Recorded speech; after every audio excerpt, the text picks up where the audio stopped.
Hello everyone, Phil here, and welcome back to my weekly show, DSP versus the Internet, the variety clip show submitted by you, the members of the channel. Every single week we have a big variety of stuff to watch. It's usually pretty cool stuff. This week is no exception. We've got gameplay. We've got TV shows and animation. We've got more Warhammer. Yes, people love the Warhammer stuff at this point. We've got all kinds of stuff from all over the internet. And as usual, it's two groups of people submitting these videos. The Ultra members, who are the highest tier supporter of the channel. We are guaranteed to watch their videos once a week for 4 weeks each. And the standard, or excuse me, submission tier members, those go into a randomized playlist and we just hit the shuffle button and we watch. Now, this week, I noticed a lot of the clips are short. This particular first one is not, but I noticed a lot of the clips are on the shorter side. A couple weeks ago, we actually got through every single video. I'm thinking that might happen again this week. I'm not sure. We'll have to see. But in the meantime, welcome to episode 60. Yes, we are getting up there in numbers, right? And I thank you all for hanging out with me here this week. It is actually April 14th. Wait a minute. Press a button to return. Oh, look at this. It does. This is something the YouTube app does now. It's doing this like splash screen. You see that? Press a button to return. 18 minutes left. So I guess what it does, it goes to this new kind of like screensaver screen. It literally never did that before. So I wonder when they instituted this. It must have been this last week, because I've been doing this show weekly every week and they never had this on the screen before. I guess it just shows the thumbnail in like a splash screen. Okay. Well, that's kind of neat, I feel. All right, cool. All right, without further ado, let us jump into DSP versus the Internet, episode 60. So this is from Ultra members. Thank you to the Ultra member supporter of the channel. Let's see what this is. Every Warhammer YouTuber is required by internet law to make, and now it's my turn. Except unlike every other version of this video out there, and there are loads, this one is just going to take 20 minutes. And since there are about 20 factions in 40k, that gives me just under a minute to do each, which is plenty of time, right? So this is every Warhammer 40k faction in 20 minutes, 40k lore from a year ago. This will be interesting to learn some basic things about the lore of the Warhammer 40k universe. I don't know if I want to watch 18 minutes of it. We'll watch a few minutes and see how interesting it is, but here we go. As long as I don't spend too long on this intro. Smash that like button.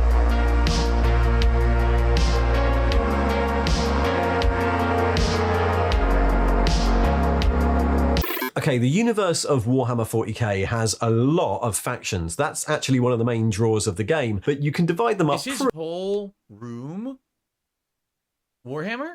Like it says White Dwarf back there? What is that? The bottom says Warhammer, Warhammer, but up there it says White Dwarf. I wonder, it looks like everything, right? His entire setup here in the background is Warhammer stuff, huh?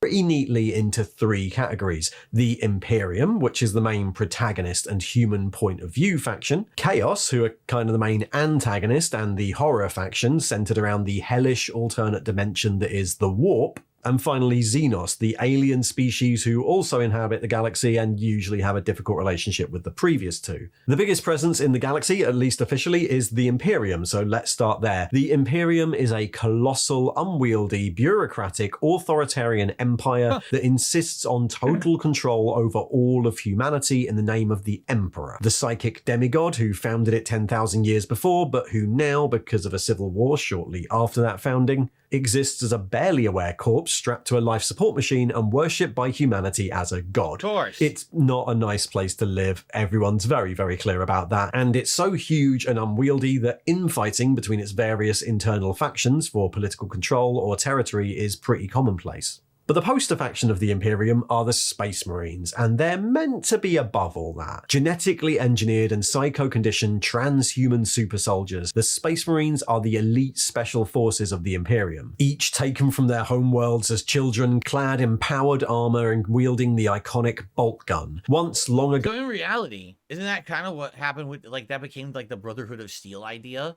for Fallout? Because Warhammer predates Fallout, correct?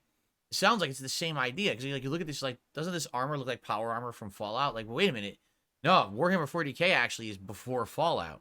So They were organized into great legions led by the Emperor's sons, demigods known as Primarchs, but the result was that civil war we mentioned, so by the time of 40k, they exist as 1,000 autonomous, self-sufficient armies known as chapters, each of which functions a bit like a knightly order or monastic brotherhood, tasked with the defense of a particular area and recruiting from those planets, which means that each chapter of Space Marines is influenced by the culture of its homeworld, from the Roman-influenced Ultramarines to the Viking-influenced Space Wolves. Space Marines are an organization set somewhat apart from the rest of the Imperium. They protect their territories in the name of the Emperor and their Primarch in whatever way they see fit, and are treated by the rest of the Imperial armies as a kind of holy special forces petitioned for aid in a particular war zone or to conduct a particular mission. It's so rare to see one in real life that to many of the Imperium's regular citizens or mortal soldiers, they're seen almost as angels. That's funny because he says, oh, they're so rare, yet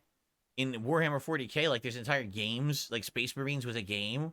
Multiple Space Marines. I mean, the sequel's coming out soon in September, and it's all the Space Marines together. And when you were playing Warhammer, aren't there like squads of Space Marines? So are they really rare? Loads of different chapters of Space Marines. In fact, you can make your own, and there are way too many to go through here. But two organizations that stand apart from the chapter system are the Grey Knights and the Death Watch. The Grey Knights are a chapter of psychic Space Marines, clad in even more elite armor and dedicated to fighting the forces of chaos and the warp, which we'll get to in a minute. They're even more secretive and rare than the rest of the Space Marines, partly because when they're deployed, it's usually against the most horrific threats the Imperium ever encounters, issues that only the Grey Knights, with their mastery of psychic power, Aegis-warded armor, and Nemesis force weapons can handle. Their counterparts are the Death Watch, an organization of Space Marines from different chapters who band together to pool their experience in fighting different Xenos threats. The Death Watch use unique, advanced technologies in their kill teams, who operate covertly from watch fortresses stationed across the galaxy. But even though there are 1,000 chapters of Space Marines and those special organizations, Space Marines are actually really rare. The vast majority of the Imperium's armed forces are known as the Astra Militarum or Imperial Guard. Space is a big place, and planets are very far apart, so every Imperial world is required to raise its own defense forces and then tithe a portion of those into the Imperial Guard, deployed by the million across the Imperium's many, many war zones. Though the Guard regiments come from a huge variety of different cultures, they're still just humans, armed with the ubiquitous lasgun and backed up by columns of tanks and artillery driven This is when we've seen them doing the Warhammer stuff. Usually you see the normal humans, because you see these tanks and the infantry guys, right? But it's funny, because then the Space Marines are like so rare, but then they're in a lot of fights. Probably because Space Marines fought on, just like anything, even though they're supposed to be rare. They probably became like the most popular thing in Warhammer, so that everyone just wants Space Marine content constantly, despite the fact that they're supposed to be rare, right? I get that. I totally get that. It was like, for a while there in Marvel Comics, everything was X-Men. It's like, but wait a minute. But Marvel Comics has like a ton of other heroes. Like, yeah, but everyone just wants X-Men, so make 700 X-Men comic books that are all plot lines happening at the same time. You know, it didn't make sense what they were doing, but they wanted to capitalize on X-Men, so everything had to be X-Men in the 90s, and they ignored all the other heroes for a long time. By their commissars. The Astra Militarum also includes auxiliary units like the abhuman Ogryns or Ratlings, or the elite Tempestus Scion Special Forces, but the Imperial Guard's biggest weapon is numbers. The Imperium does not value human life particularly highly, and depictions of the glorious battles of the Imperial Guard are usually a horde of people being driven forward until the enemy run out of bullets. Those are the two main military arms of the Imperium, but the Imperium is a very complex organization, and each of its administrative arms maintains its own armed forces to protect its interests, often against some of the others. The state religion of the Imperium is controlled and enforced by the Adeptus Ministorum, and defending their shrine worlds and cathedrals are the Adepta Sororitas. It definitely reminds me of the Holy Roman Empire, where basically the Christianity and Catholicism was their major religion, and it was like ingrained in the government, and to defend that was like a huge thing, and to spread that was a huge thing. I think that's kind of what they're going for, is kind of a recreated Roman Empire, but in modern day military, right? That's what it feels like. Thank you to Gabriel for becoming a member. of battle, orders of highly trained and lavishly equipped warrior nuns. Clad in powered armor and armed with bolt guns and flamers, their faith in the Emperor manifests in the form of miracles and warrior nuns. That totally makes sense in the realm of religion. Obviously, this is not Catholic religion, you know. Warrior nuns. That just, it's completely contradictory of what my, you know, knowledge of what a nun would be. Living saints. They're supported by the preachers and confessors of the church, as well as those poor unfortunates who committed a sin and have to atone for it through death in battle. Technology in the Imperium is seen through a haze of superstition and ritual, guarded by the Adeptus Mechanicus, a galaxy-spanning network of tech priests who worship knowledge. Tech priests are present in every part of the Imperium, from maintaining starships to keeping the factories going. But while their forge worlds supply the main Imperial armies with very standardized military equipment, their own forces are way more diverse. Crazed blends of steampunk-inspired machinery, cybernetic soldiers, and what few robots the Imperium still maintains. Jester on Crack, excuse me. Jester on Crack actually does say the language of 40k Empire is a butchered form of Latin. Wow. And Ross says, the best part about Warhammer, there's almost a faction for anyone, no matter what your interest is. I mean, if there's 1,000 kinds of Space Marines, I guess I could see that. Including the gigantic battle walkers known as Titans. Smaller than those Titans, but still really big on the table, are the Imperial Knights. Descendants of some of the first human colonists who left Earth, Night Worlds are feudal planets led by a landed nobility mounted in medieval mechs known as knights that they use to hunt indigenous predators and protect their planets. Houses of Imperial Knights might be independent vassals of the Imperium or pledged to aid the Adeptus Mechanicus. Now, the Emperor, when he was a bit more around, was a big fan of genetically engineered warriors, and his personal bodyguard, the Adeptus Custodes, were the pinnacle of his craft. Even more elite than the Space Marines or the Grey Knights, the Custodes in 40k are a brotherhood of warrior philosophers, clad in ancient Auramite armor and wielding the symbolic that guardian. guy totally looks like a philosopher, right? He just wants to sit down and talk about, like, Plato or Socrates. And then when you're not least expecting it, he shoves that thing right in your face. They're pledged to protect the Emperor in the Imperial Palace on Terra, but they range across the galaxy, bolstering his armies or eliminating potential security threats before they grow to be a problem. And they're assisted in their mission by the Sisters of Silence, an all-female order of anti-psychic nulls who can counter and dissipate the forces of the warp. Together, these are known as the Talons of the Emperor. And finally, the Imperial Navy command the fleets and battleships that get all these armies to their war zones. Imperial ships are don't half of these forces look evil? And I thought he said that the humans were the protagonists. But I think what they're getting at is the humanity's been so corrupted that, like, there's these evil groups, right? That are just, they're out to just protect the Emperor and or protect humanity. They don't really care about the good of the universe or anything like that, right?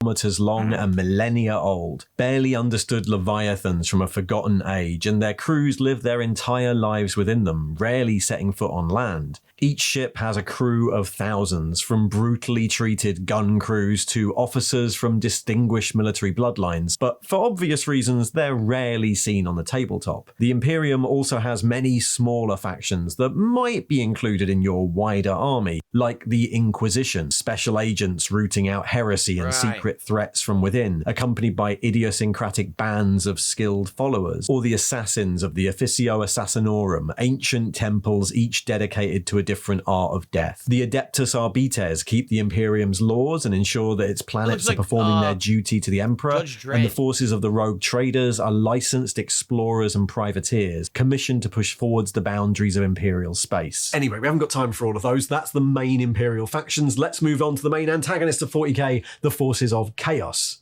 The 40k universe exists alongside a parallel dimension known as the Warp, a dimension of emotional and psychic energy where time and space mean little. And there are things living in the Warp. All that emotional energy over time has coalesced into great powers, horrific godlike intelligences that want to break into real space and corrupt the sentient species that live there. Which would be fine if the Imperium didn't also rely on the Warp for interstellar travel and communications. So I'm being told there is no good guys in the 40k universe, only war or races. So kind of like what this is reminding me of is StarCraft or even Warcraft to that extent, where it's like, you know, the humans versus the orcs versus something else, or with StarCraft, it's the Marines, Space Marines, or human Terrans versus the Zerg, the alien race, and then versus the Protoss, which is another alien race of a different kind, right? And they all have their own philosophies about how to exist or whatever. And you could play through campaigns of all three, and they all have their own perspectives and their own philosophies on how to exist and coexist and stuff like that, right? Gabriel says, whatever happened to just relaxing and playing games? What is this where you got to study to know the lore? I mean, I don't think you really do. Do you? I mean, if you understand the rules of the game, you could just play the game. But if you want to delve into the lore, it seems like there is a very deep, vibrant community of people who like this stuff and will study it and will enjoy it. Let's just watch a little bit about the antagonists. Obviously, we're not going to go through the whole video. I just want to hear a little bit about one of the antagonists, because obviously there's a third race too. So over time, various factions have been corrupted by it.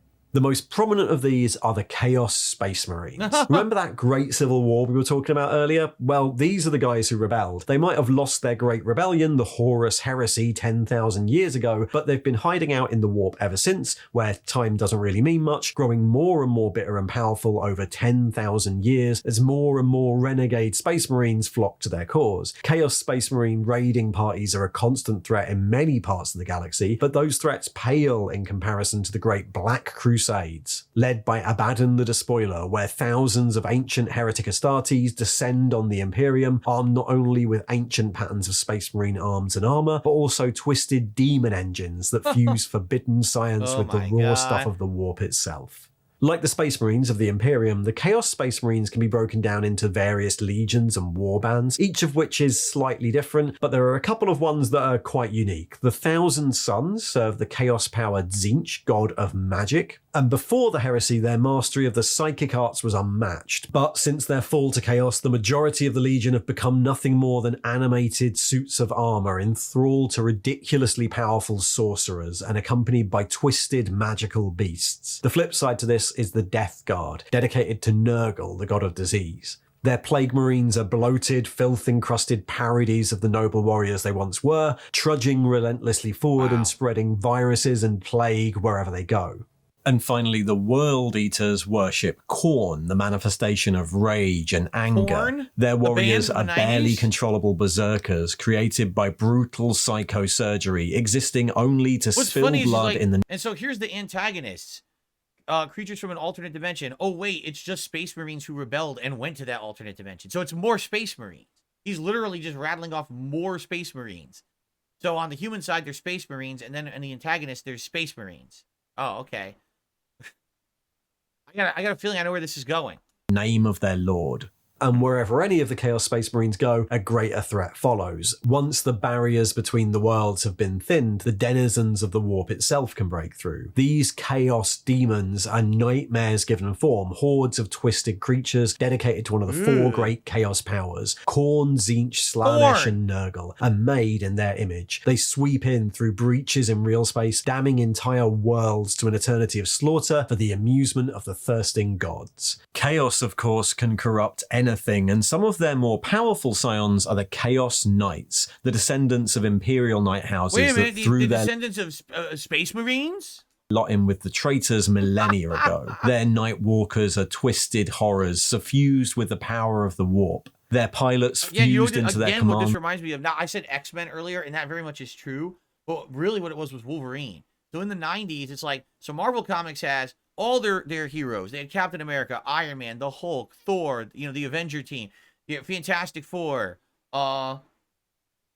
Spider-Man, tons of heroes in the Marvel Universe. In the 90s, you would think only the X-Men and Wolverine existed because they were the ones who got all the cover time, all the different, attention and exposure in the Marvel Universe in the 90s.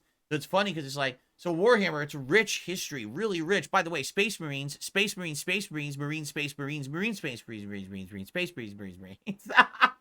Like, just shit. That's a lot of Space Marines. All right. I think we've seen enough. That was interesting. I mean, I would like to maybe finish watching that later because there's a whole other group we haven't learned about. But I mean, we've now been watching this video for about almost 20 minutes. I think it's time to move on. Space Marines, Space Marines, Marines, Marine Space Marine. Okay. Well, hello there, you wayward sinner. Do you like blood, violence, and depravity of a sexual nature? Oh, Daddy, Do you really expect me to memorize this whole script? Of course you do. That's why you're in hell. What would you say if I told you there was a place to stay that had none of that? Welcome to the Hazbin Hotel. Your last desperate attempt at salvation starts here. So, what do you think? I'm sorry, what the fuck was that? Yeah. One note. This place is about second chances to convince heaven the people of hell can be redeemed. This is a trailer. I'm gonna have to pause it probably. I probably can't just play the whole thing. Yeah, I have no idea what this is. This looks familiar to something we've seen before, though. Didn't we watch an animation that was very similar to that? And I wonder if it's the same person, because it said from the creator or whatever. I think it might be the same exact thing, right? I don't know. Not the same exact thing, but the same exact person is what I meant to say. But maybe this is their new project. All right, I paused it. Hopefully we can continue. Mister, Go fuck yourself! have you ever wanted something that was so clear in your mind that you could taste it? You're gonna help sinners? Fucking hilarious! It's a feeling like a rumbling in your gut. I just hope what I'm trying to do here will work. Are you fucking high? Here, hold this. Ah, oh my god, oh my god. For the first time in my life. Holy shit, why? Ready for this, ready to be the... We got 24 hours before the extermination begins. Let's get to work. And although I kind of feel I mean, unsteady... are they literally trying to, like, Disneyfy hell? That's what it seems like, right? It seems like they're trying to Disney movie set in hell. So there's an excuse for them to drop the F-bomb every 10 seconds. But then they have musical numbers like it's a Disney movie, right? I mean, am I wrong? That's what it seems like. It's just like this is the premise of a Disney movie, but it's set in hell. Is that funny? I'm not sure that's funny. I don't know. Let's keep watching. We're halfway through. And by the way, I didn't get stricken down yet for copyright, so that's good, I guess. Now I need to be ready for this. They're gonna fucking die. They're gonna die. I mean, like, we already heard the F word how many times just in the trailer? Could they stop, like, 5 seconds saying the F word? We get it. It's, like, adult-oriented. The F word loses its meaning when you use it every 10 seconds. We'll show heaven a fight they won't forget. It is time to take a stand. It is time to lend a hand against the angels and their deadly threat. We cannot take it anymore. The time has come to go to war. Prepare to fight. We're ready for. It's time I remind everyone why I'm here. I really hope that I'm ready for this. I'm a bad man who never got enough hugs. Where's an innocent kid I can sell crack to? Who wrote this? It's great, right? Keep going. All right, we want me to be honest? The animation style doesn't appeal to me. It never did. I don't think it's bad. It's just not appealing to me. That weird style of everything's, like, deformed and stuff. I don't really like it. This started in the 90s, where kids' cartoons went from being, like, nicely drawn into everything has to be, like, ultra-exaggerated, weird, over-the-top, deformed caricatures. I don't really like the art style. I never did. Okay, that's number one. Number two, the voice acting seems really good. In fact, some of those voice actors, like Heath David and shit, and some of those people are from other series, the voice acting talent sounds top-notch. I just don't get the premise. I don't think it's interesting at all. Like, okay, so in hell... it's going to be Disney, but we're going to drop F-bombs every 10 seconds. And that's supposed to be funny or risque or something. Like, I don't get it. I really don't. Like, I don't get it. I don't understand where is the appeal. Like, what is the comedy there? I didn't see anything funny whatsoever in the whole 2 minutes we watched. Nothing was funny at all. It was just a bunch of, oh, the premise is extreme because it's like a Disney cartoon set in hell. So there'll be blood and gore and F-bombs. And we're going to redeem sinners and, you know, so it's like a bastardization of religious belief or something. Okay? It's still not entertaining, though. Like, what's the catch? Nothing there. None of the writing was funny to me. So I don't think I would like the show at all. I'd probably just sit there stoically faced like this the whole show. Like, Camp Cut Tyson reminds me of cringe Seth Rogen humor. Lady Charisma says the trailer was made by someone who doesn't know the show. What, have you seen it? Because the trailer didn't seem funny at all. You know, maybe it is a case where the trailer is just not representative of what the show is, and therefore it's not funny. But like for example, the first moment, okay, shock value. It sounds like a Disney cartoon. It has the musical aspect to it. It's, oh, look, we're gonna do good things. We're gonna help people. Yeah, but we're in hell. What are you talking about? It's the opposite of what's supposed to happen. In hell, people are supposed to be here to tortured forever because of the bad lives they lived, right? So I get that the premise on paper sounds unique and interesting, but from what I saw in the 2-minute trailer, it didn't translate into anything interesting or funny. It was just kind of boring, honestly. And it felt like it was almost like try hard. You know what I mean? Like they were trying hard to do cringy humor and it didn't work, but maybe I'm wrong. But I'll tell you this, that trailer does not give me any incentive whatsoever to want to go watch the show. And I have Prime Video, and I literally would not want to go watch that show. Okay, so here you go. SMR Tad says, I watched the show. The plot is unexpected, and it's more complex. It reminds me of The Good Place. I've never seen The Good Place. I know people liked that show, too. I actually don't know what The Good Place is. Is that supposed to be heaven? Because I've never seen it. Yeah, I don't know. It's weird furry art. Again, it's this art style where everything is ultra exaggerated. Yeah, there's like furry, like fusion in it. It's just weird. And some people like it. And to me, it's like, I don't really care, you know? So the art style isn't appealing and the comedy didn't look good. So for me, this trailer kills the show. If the show's better than that, then they should hopefully have a better trailer. I mean, it's old now. It's 4 months old, I guess. It has 3 million views. Lady Charisma says, I've seen the show. I followed it from the start. The trailer's made to focus on fan-favorite characters and not the overall show. SMR Tad says, the show basically questions the idea of eternal punishment. Okay. So, again, it's a show that's kind of... It's like, in the modern era, it seems like things that used to be taboo aren't taboo anymore. So now you can make a show that's a cartoon show, but it's adult-oriented, so it looks like it's for kids, but it's not. And the subject matter is pushing the boundaries of criticizing religion. Okay, fair enough. Again, I don't think it'd be something that would appeal to me, but I'm not going to crap on it. I haven't watched it. I don't think the trailer was very good. Gotcha. Okay, Adam, thank you. Adam said he sent a tip and he forgot to put his name on it. Well, we're actually going to split the part right now, and then we'll do shout-outs and the like, okay? All right, so thank you, guys. Part 1. And by the way, I mean, we only got through 2 videos for part 1, so there you go. Oh, look at that. This is, when you pause, now it does this. This is so weird. When you pause, it shows the thumbnail and, like, zooms in. This never did it. This must have been a big update to the YouTube app in the last, like, day or two, because this wasn't doing this previously. And by the way, Lady Charisma says it's a musical series, too. That's why they've actually hired some Broadway actors for it. Wow. All right. Guys, thanks for watching. That was part 1. I'll see you in part 2. Excellent.